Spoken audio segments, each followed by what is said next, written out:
Bonjour, alors voilà, j'ai envie de partager le premier test de mon four à ultraviolet, donc four de stérilisation, qui sera destiné à de la stérilisation des masques des masques en tissu que l'on doit désinfecter afin de prévenir contre la maladie du Covid. Je tiens à dire que ici le four n'a pas été encore recouvert de cellophane comme l'est la porte. Parce que si vous devez construire un système comme ça, je ne sais pas si ce style de porte, ce serait bien de me donner la réponse dans les commentaires, si ce style de porte peut protéger contre les UVC. Voilà, ici donc, voilà, ici je me suis assuré que la porte est parfaitement étanche en termes de luminosité. J'ai d'ailleurs testé avec une lumière, voilà, une lumière ici, une lumière LED, une petite lampe de poche assez puissante. Là, je n'ai pas, donc comme je le dis, je n'ai pas encore recouvert. J'ai laissé fonctionner le système de plateau. D'ailleurs, pour le test, ça s'est montré très pratique.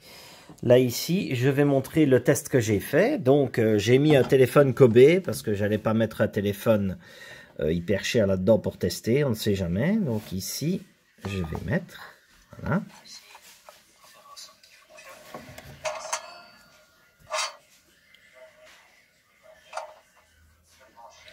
Et ce reflet, c'est pas ça.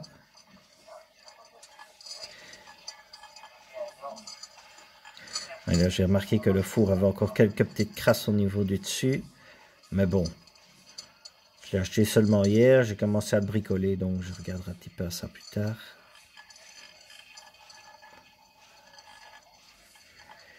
Et ça fait quand même un petit peu de bruit, hein.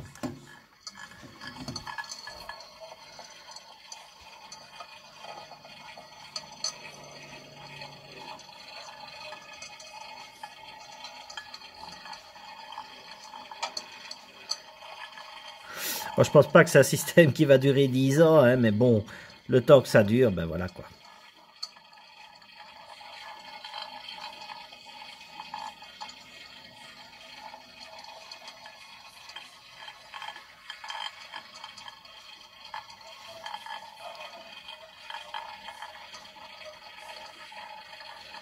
Là, on m'entend. J'ai voulu faire le test en lecture directe en Wi-Fi.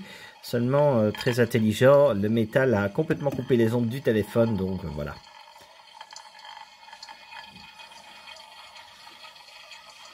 Je précise, le téléphone n'a pas résisté au micro-ondes, je n'ai activé que la fonction grill seulement. Et je vais essayer de prendre mes renseignements pour retirer tout ce qui est partie micro-ondes du four, en toute sécurité, parce que il y a aussi de la haute tension dans les transformateurs et je n'ai aucune envie de me prendre un court-jus.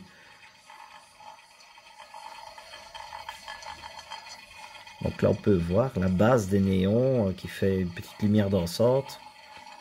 J'espère que ce n'est pas mauvais. Je le rappelle, si je ne l'ai pas encore rappelé, la lumière UVC doit être utilisée si vraiment vous savez ce que vous faites. C'est une lumière qui s'avère être très dangereuse, plus dangereuse que les solariums. Voilà, là ici j'ai coupé, donc j'ai coupé l'appareil. Ça doit être utilisé de manière strictement vérifiée et sécurisé. Ici, moi, j'ai augmenté mon niveau de sécurité en prenant un conteneur qui est le four, en bénéficiant de son dispositif de timer. Donc, je dispose d'un timer parfaitement fonctionnel et je dispose donc de la coupure de sécurité en ouvrant la porte. Évidemment, je prendrai toujours la peine de le couper, on ne sait jamais. Mais bon, voilà. C'est pour expliquer, c'est pour montrer un petit peu mon petit projet de fonctionnement de four qui viserait à tuer les germes et bactéries. Donc je vais évidemment passer un petit coup sur le dessus pour le renettoyer. Et voilà, après, ben, je pense qu'il pourra être fonctionnel. Il faudra voir la durée, ça aussi, je demande des renseignements. Donc les renseignements que je demande, c'est la durée. Donc c'est un tube de 11 watts qui est utilisé pour les aquariums et tout ça. Et voilà, c'est un tube de 11 watts, je ne sais pas combien de lumens ça fait. Et c'est pour savoir un petit peu combien de temps je dois mettre les masques pour être sûr qu'ils soient bien désinfectés. Donc je vous remercie d'avoir regardé ma petite vidéo.